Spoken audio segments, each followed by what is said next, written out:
Good morning friend, আমার একটি নতুন ব্লগে তোমাদের অনেক অনেক শুভেচ্ছা, অনেক অনেক ভালোবাসা। আজকে হচ্ছে বৃহস্পতিবার। আজকে বৃহস্পতিবারে আমি 11টা 5 থেকে আমার ব্লগটা স্টার্ট করলাম। তো দেখো, সকাল সকাল অনেক সকালে উঠেছি, প্রচণ্ড বৃষ্টি হচ্ছে। তো তার জন্য সব জামা কাপড় দেখো কি অবস্থা আমার ঘরে। এইখানে দড়ি টাঙিয়ে সমস্ত জামা কাপড় এইখানে সিঁড়ি দিয়ে দিতে হয়েছে। আর এদিকেও দেখো আমার ঘরেতেও এরকম আমার হাজবেন্ডের দুটো জামা, দাঁড়াও আলোটা জ্বালাই, দুটো জামা এই দেখো এইভাবে দিতে হয়েছে। তো আরও কিছু জামা কাপড় আছে। এখন তো কোভিডের টাইম, জানো আমার হাজবেন্ড বেরোলেই জামা কাপড় কাচতে হয়। তো আরও কিছু জামা কাপড় আছে, সেইগুলো এই দেখো এখানেও দেওয়া আছে রান্নার জায়গায়। কি করব বলো, ছাদ ছাড়া তো আমাদের কোনো জায়গা নেই, তো এইভাবেই দিতে হয়েছে। আর আমার নাইটিগুলো আমার শ্বশুরের ঘরে এইভাবে মেলা রয়েছে, সব জায়গায় দড়ি টাঙানো, কি বিচ্ছিরি অবস্থা। তো আমি 2 দিন ব্লগ করিনি, তার কারণ হচ্ছে আমার শরীরটা খুব খারাপ ছিল, শরীরটা ভালো ছিল না। তো দেখো সকাল সকাল উঠে সকাল সকাল আজকে বৃহস্পতিবারের পুজো দিয়ে দিয়েছি। এই যে পুজো দেওয়া আমার কমপ্লিট, পুজো দেওয়া হয়ে গেছে। দাঁড়াও দেখিয়ে দিচ্ছি, এই দেখো পুজো দেওয়া আমার কমপ্লিট, পুজো দেওয়া হয়ে গেছে। এইবারে আমি তারপরে জলখাবারটা করে নিয়েছি, তার মধ্যে ওই যে জামা কাপড়গুলো মেলা টেলা ওগুলো ছিল ওগুলো করেছি। আর বাসন কোসনও মাজা হয়ে গেছে, শুধু বিছনা টিছনাগুলো এখনও করা হয়নি, ঘর দর পরিষ্কার করা হয়নি। আমার নিজেরই দেখে ঘরটা খারাপ লাগছে এইরকমভাবে দড়ি টাঙানো ঘরে, কিন্তু কিছু তো করার নেই, দিতে তো লাগবেই। আর এই দেখো আজকে জলখাবারে করেছিলাম চাউমিন, তো এখানে আমার জন্য নিয়ে নিয়েছি, এখানে শ্বশুরের জন্য দিয়েছি। আর ওই দেখো আমার ছেলে ওখানে খাচ্ছে চাউমিন, এই দেখো খাচ্ছে, ও ফোন দেখছে আর খাচ্ছে চাউমিন। গুড মর্নিং বলো। হ্যাঁ ঠিক আছে, গুড মর্নিং বলো। Good morning. হ্যাঁ, তো যেটা বলার জন্য বলছিলাম আর কি, বলতে বলতে অন্য কথায় চলে গেলাম। যে 2 দিন ধরে আমার শরীরটা খুব খারাপ হয়েছিল, কি জানি না কি হয়েছিল। কালকে তো 3বার পটি হয়ে গেছে, তারপরে পেট ব্যথা, কেন যে ব্যথা ছিল জানি না। তো কালকে সকাল থেকেই বেশি একটু খারাপ হয়েছিল। তো তার জন্য ভেবেছিলাম ডাক্তারের কাছে এই প্যান্ডেমিক সিচুয়েশানে যাব না, কিন্তু বাধ্য হয়ে কালকে আমার হাজব্যান্ড যখন বাড়ি এলো তখন আবার ডাক্তারের কাছে যেতে হলো। ডাক্তার ওষুধপত্র দিয়েছে, এখন একটু ভালো আছি। তাই ভাবলাম, কাল থেকেই মনটা খারাপ লাগছিল যে ব্লগ করিনি, কিন্তু শরীরে দিচ্ছিল না, তাই জন্য করতে পারিনি। দেখেছো মুখ চোখ সব বসে গেছে, শরীরে দিচ্ছিল না বলে করিনি। তো আজকে আবার ব্লগটা স্টার্ট করছি। জানি না একার হাতে সমস্ত কাজ করা, কাজের চাপের জন্যও শরীর খারাপ হতে পারে কিনা বলতে পারবো না। তো ডাক্তার তো কিছু বললো না, এমনি ওষুধ দিল। আর হয়তো সম্ভবত মানে আমার যতদূর মনে হচ্ছে গ্যাস থেকেই হয়েছে, সেই রকমই একটা কিছু বলল। তো চলো খাওয়া দাওয়া করে নিই। খাওয়া দাওয়া করে কি আমার হাজবেন্ড এখন বাজারে গেছে, তো কি রান্না বান্না করব সেগুলো সব আজকে শেয়ার করব। তো চলো খেয়ে নিই।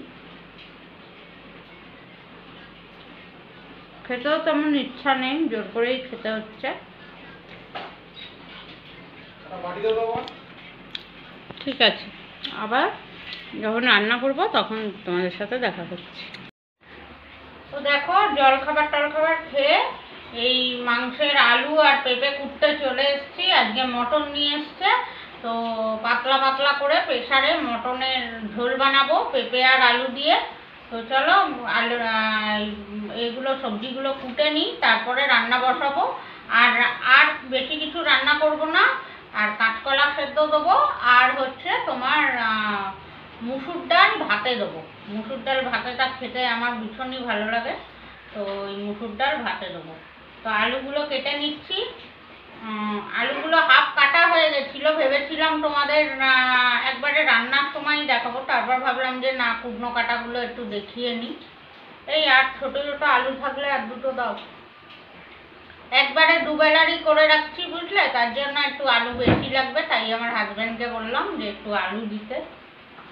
একবারে দুবেলার করে রাখছি, আর ওবেলা রান্নার ঝামেলা করবো না। একে তো দেখেছো আমার ঘরের কি অবস্থা, বৃষ্টি পড়ে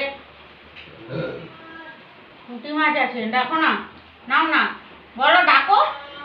কি মাছ আছে? চিংড়ি মাছ আছে। চিংড়ি? আরো চিংড়ি আছে।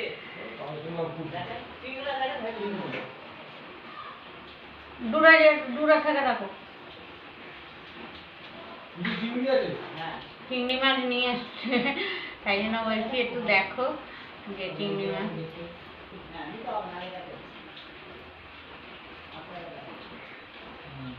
কত করে? কত করে? 30 টাকা। দেখেছি দামি। চিংড়ি 30 করে দিয়ে গেছে। এবার চিংড়ি না এই তো আলু দিয়ে খান চিংড়ি, আলু ঝিঙে পটল যা যা তাই ভালো লাগবে। চিংড়ি নেবে? হ্যাঁ না বলছে, আমি শুনলাম পুঁটি মাছ। পুঁটি মাছ পেয়ে গেছে, আমি পেয়ে মাছ দিয়ে পুঁটি মাছ। মাছটা একটু ভালো লাগে খেতে। আরো চিংড়ি আছে তো? 25 করে ধুম করে বললে কেন? 22 টাকা করে দিয়ে, হুম? 22 টাকা করেই দিয়ে যায়, 25 টাকা করে ধুম করে কেউ বলে? আচ্ছা যা পুলিশ কে ঢেলে যা তো বেঁচে যা আসুন নিয়ে যা। না থাক, নেবো না, নেবো না। না বৃষ্টির মধ্যে নিয়ে যান, বাড়ি যাবো তো আরেক দিয়ে দিই, আসেন আসেন। না লাগবে না, ছেড়ে দাও। চিংড়ি মাছ এই কদিন আগে প্রচুর খাওয়া হয়েছে চিংড়ি মাছ। দিয়ে দে ভাই চলে ভালো না অত করে আছে। কত দেবো দাদা? হ্যাঁ সামনে যাবে না।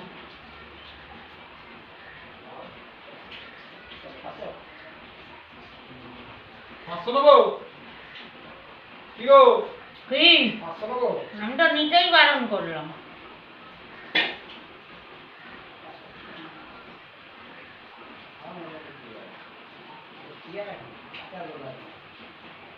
মাল বাইরে যাচ্ছে না, ওই জন্য। ঠিক কথা দাদা, এই রাখানো কথা। মানে এই চিংড়ি পাওয়া যায় না। হ্যাঁ, আমরা ওই আনতে পারবো না, আপনাদের দিতে পারবো না। এই রাখানো কথা। তো চলো তাহলে আনাজগুলো কাটার পর দেখালাম। এখনো পেঁপে কাটবো, পেঁয়াজ রসুন কাটবো, কেটে নিয়ে একবারে যখন রান্না করব তোমাদের সাথে শেয়ার করবো। তো দেখো আমার সব রেডি করা হয়ে গেছে। এখানে আলু আর পেঁপে কুটে নিয়েছি, এখানে মশলা আমি মিক্সিতে করে নিয়েছি। মশলা বলতে পেঁয়াজ, আদা, রসুন, কাঁচা লঙ্কা, এই 4টে পেস্ট করে নিয়েছি। আর এখানে মাংসটাকে পরিষ্কার করে ধুয়ে রেখে দিয়েছি। এখানে 600 গ্রাম মতো মাংস আছে, আমি একবারে দুবেলারই করে রাখবো। আর প্রথমে কড়াই আমি কষিয়ে নেবো, কারণ আমার প্রেশারটা একটু উঁচু মতো, তো তোমরা দেখতে পাবে না, তার জন্যেই কড়াতে আগে কষিয়ে নেবো মাংসটা। প্রথমে আমি তেল দিয়ে দিলাম, যেটুকু তেল আমি দিলাম ওইটুকু তেলেতেই সব রান্না করব। প্রথমে আলু পেঁপেগুলোকে ভেজে নেবো একটু, আর কোনো তেল আমি ব্যবহার করব না, এই তেলেই রান্না করব। তো আর এখানে 3টে বলতে ভুলে গেছিলাম, এখানে 3টে কাঁচা লঙ্কা রেখেছি। আর এই মাংসটায় আমি জিরে, ধনে, টমেটো কিছুই ব্যবহার করব না। তা ব্যবহার না করলেও এই মাংসটা ভীষণই টেস্টি হয়। তো দেখো তোমরা আমি কিভাবে করি মাংসটা। তো ভেবেছিলাম ফার্স্টে আমার এসএস কিচেনে দেবো মাংসটা, কিন্তু আজকে যা ঘরদোরের যা অবস্থা, ওই দিকে মাথা খারাপ হয়ে যাচ্ছে, আমার ভালো লাগছে না। তাহলে এই ব্লকের ভিডিও করতে হবে, আবার এসএস কিচেনেরও ভিডিও করতে হবে, ওই জন্য দুটো একসাথে করলাম না। এতেই তোমাদের এই ব্লকেই আমি মাংসটাকে শেয়ার করে দিচ্ছি কীভাবে রান্না করব। তো তেল আমার গরম হয়ে গেছে, এবার আলুগুলো দিয়ে দেবো আমি। আর ছোটো ছোটো আলু বলে দেখো আমি মাঝখান থেকে কাটিনি, গোটা গোটা দিয়েছি। খাসির মাংসের ছোটো আলু গোটা খেতে খুব ভালোই লাগে, খারাপ লাগে না।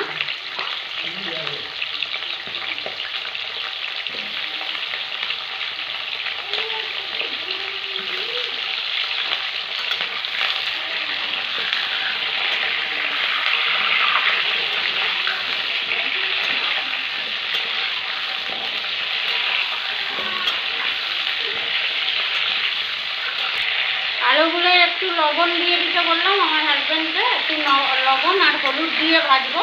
একটু হলুদ দিয়ে দাও, আমি নিজে রান্না করছি তো লবণটা আনতে মনে ছিল না, তাই ওকে বললাম দিয়ে দাও। আর লবণ হলুদটা নিচেই রেখে দাও। আর একটু হলুদ দিয়ে দেবো, দিয়ে ভালো করে ভেজে নেবো। তো আলুগুলো আমি হালকা করে ভেজে নিয়েছি, এবার আলুগুলো তুলে নেবো আমি।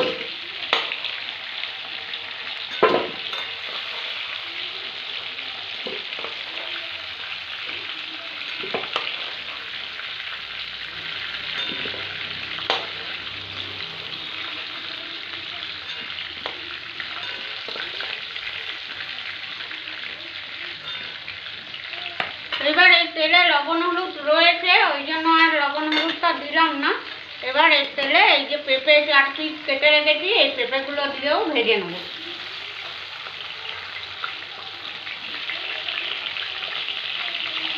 পেঁপেগুলো দিয়েও হালকা করে ভেজে নেবো আমি। তো পেঁপেগুলোও আমার হালকা ভাজা হয়ে গেছে, এবার পেঁপেগুলোকেও তুলে নেবো আমি তেল থেকে।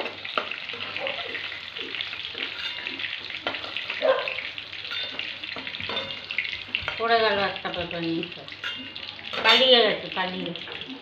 এই দেখো আলু পেঁপে ভাজা হয়ে গেছে আমার। এইবারে এই তেলেতেই আমি কিছু মশলা ফোড়ন দেবো। সেটা হচ্ছে একটা তেজপাতা,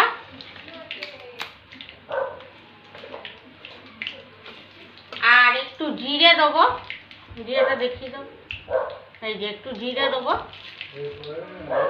আর একটুখানি চিনি দেবো। চিনিটা দাও, 1 চামচ মতো চিনি দেবো। হ্যাঁ, এই তেজপাতা, জিরে আর চিনিটা যতক্ষণ না ক্যারামেলাইজ হবে একটু নেড়ে ছেড়ে নেবো। কারণ হচ্ছে এটা দিলে, আমি যেহেতু কাঁচা লঙ্কা দিয়ে মাংসটা রান্না করছি, কালার হবে খুব সুন্দর। তো হয়ে গেছে আমার এটা, 2 সেকেন্ড মতো আমি নেড়ে নিয়েছি। এইবারে এই দেখো এই পেস্টটা করে রেখেছি, পেঁয়াজ, আদা, রসুন, কাঁচা লঙ্কা, এই পেস্টটা এতে দিয়ে দেবো।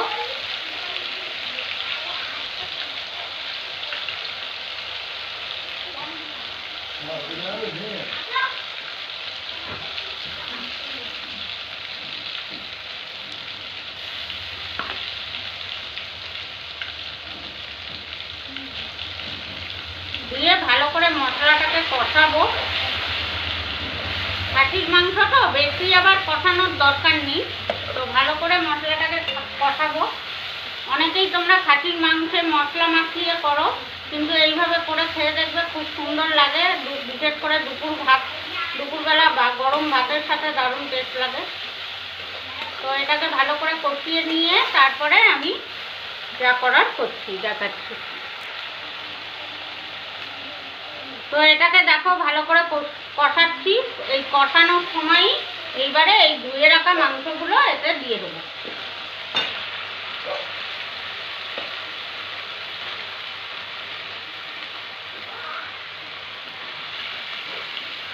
এমনি মাংসটা রেয়াজি, তার জন্য এই চর্বিটা দেবো না, চর্বিটার একটু বড়া করে ফেলবো।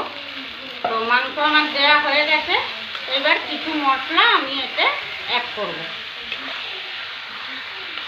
কি দিচ্ছি দেখে নাও। এখানে ফার্স্টেই দেবো আমি লবণ, পরিমাণ মতো লবণ দেবো, তোমরা তোমাদের পরিমাণ মতো দিও।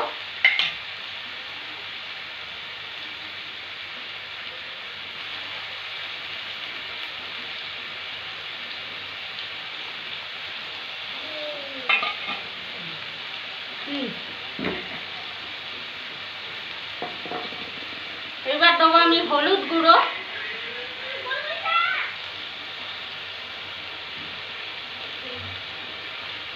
এবার দেবো কাশ্মীরি লঙ্কার গুঁড়োটা দিয়ে দেবো। এবার দেবো আমি কাশ্মীরি লঙ্কার গুঁড়ো। এই কাশ্মীরি লঙ্কার গুঁড়োর ছোটো প্যাকেট এনেছি আমি, আমার ঘরেই ছিল আর কি। ওই কাশ্মীরি লঙ্কার গুঁড়োটা এতে দিয়ে দেবো কালারটা ভালো আসার জন্য।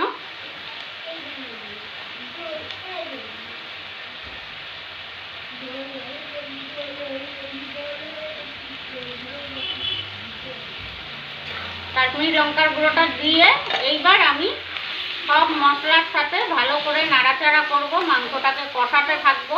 আর ওদিকে গ্যাসে আমি জল গরম করতে বসিয়ে দেবো, একটু করে কষাবো আর গরম জল দেবো। ঠিক আছে, আর দিও না, ঝাল হয়ে যাবে। একটু করে কষাবো আর গরম জল দেবো, দিয়ে কষাবো। দেখতে থাকো তাহলে। এবার দেখো ভালো করে কষিয়ে একটু জল দিয়ে দিলাম, দিয়ে আবার খানিকটা কষাবো, কষিয়ে তারপর প্রেসারে দেবো আমি।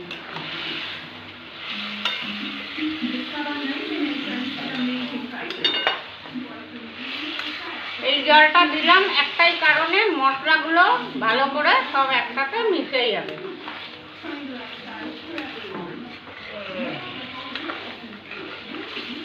দিয়ে আবার ভালো করে কষিয়ে নেব।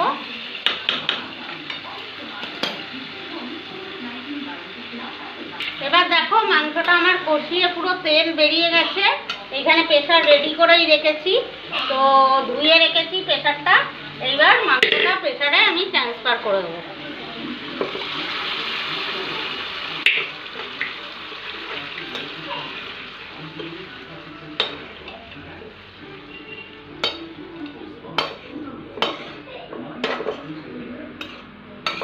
জল দাও, গরম জলটা কড়ায় দাও।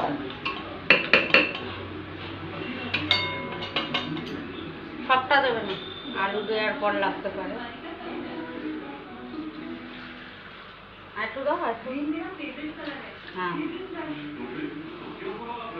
তো এই কড়াটাকে যেহেতু মশলা টশলা লাগানো ছিল, কড়াটাকে ধুয়ে এই জলটা প্রেসারে দিয়ে দেবো।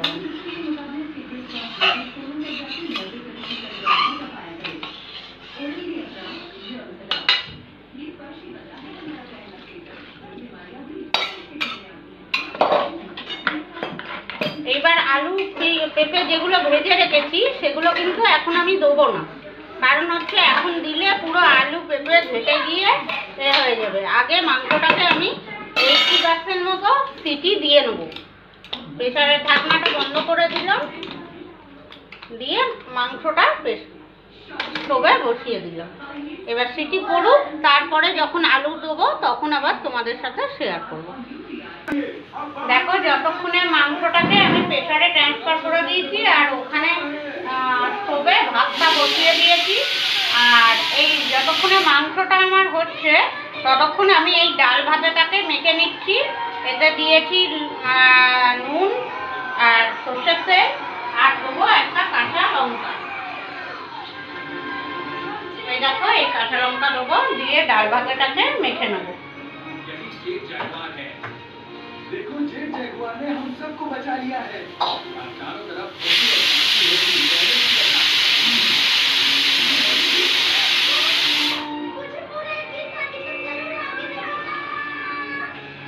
আরে এই দেখো ডাল ভাতের মাখা আমার হয়ে গেছে অলরেডি।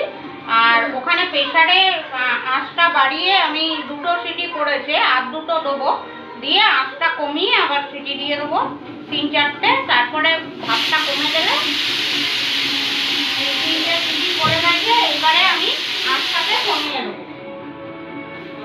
কমিয়ে আর 3-4টে সিটি দিয়ে বন্ধ করে রাখবো। তারপরে আবার আলু দিয়ে আমি সিটি মারবো।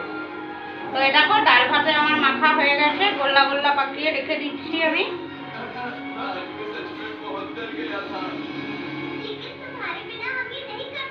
আর এখানে একটা কাঁচকলা সেদ্ধ আছে, এই কাঁচকলা সেদ্ধটা আমার জন্য।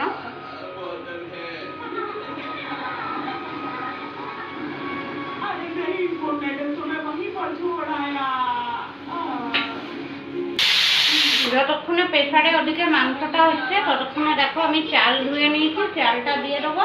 আর ওদিকে আমার হাজব্যান্ড বেসনটা গোলাচ্ছে। এই দেখো ওই বেসনের বড়া করবে, ওই তোমার দিয়ে চর্বিটা দিয়ে, তাই জন্য বেসনটা গোলাচ্ছে। তো চলো চালটা দিয়ে দিই হাঁড়িতে।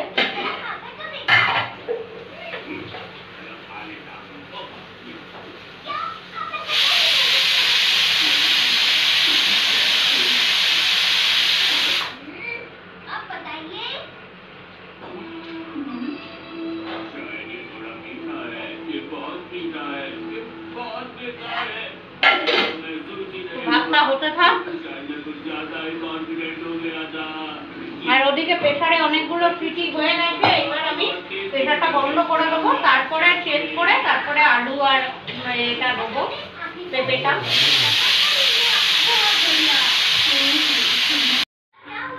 তো দেখো আমার 4-5টা সিটি দিয়ে আমি মাংসটাকে আমি খুলেছি। এবার ব্যাপারটা চলে যাওয়ার পর এ দেখো মাংস আমার 80% মতো সেদ্ধ হয়ে গেছে। এইবার আমি এতে এই আলু পেঁপেগুলো দিয়ে দেবো।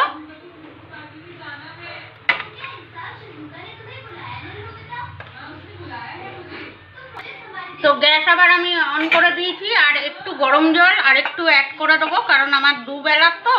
তোমরা যারা দেবে না তারা নাও দিতে পারো। আর এই যে 3টে কাঁচা লঙ্কা রেখেছিলাম, এই 3টে কাঁচা লঙ্কা ওপরে দিয়ে দেবো, আর দিয়ে দেবো গরম মশলার গুঁড়ো। এই শাহি যে গরম মশলার গুঁড়ো আছে সেটা একটু ওপর দিয়ে দেবো, দিয়ে এবার প্রেসারটা বন্ধ করে সিটি পড়ে যাবে।